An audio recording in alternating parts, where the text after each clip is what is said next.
أعزائي متابعي قناة علم نفسك مع أحمد رفاعي، أهلا ومرحبا بكم في مصر وفي كل مكان. هنكمل النهاردة باقي اتصالات حرف الميم مع الحروف الأخرى. هنشوف النهاردة هناخد الاتصال مع إيه. أول حاجة هاخد اتصال ميم مع العين.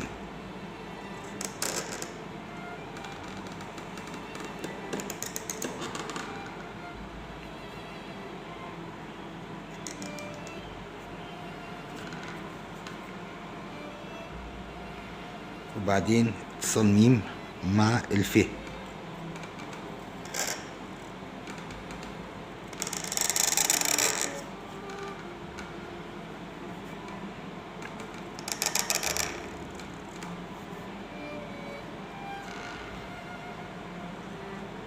وبعدين اتصال ميم مع القاف.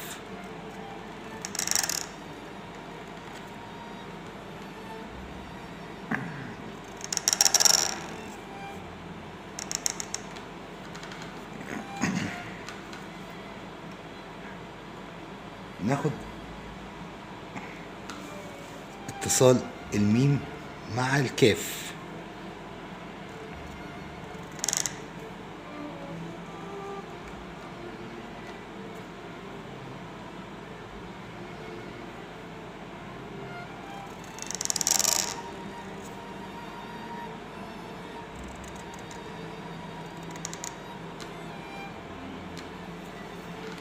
طب هشوف المقاسات عامله ازاي في الحروف دي.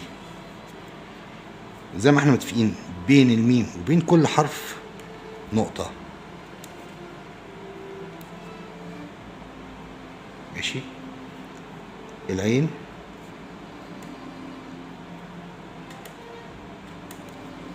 زي ما احنا عارفينها. الفي،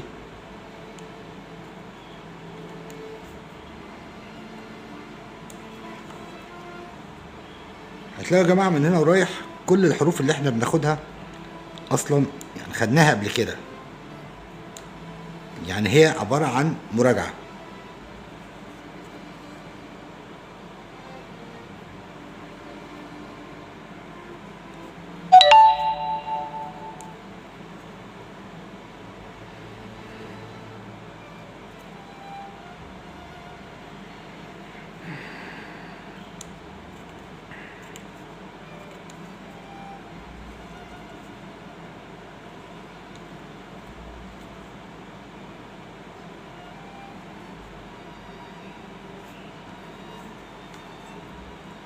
مسألة بسيطة وسهلة جدا جدا، مش محتاجة غير شوية تمرين نمشي ايدينا عليها ويبقى كل حاجة تمام التمام.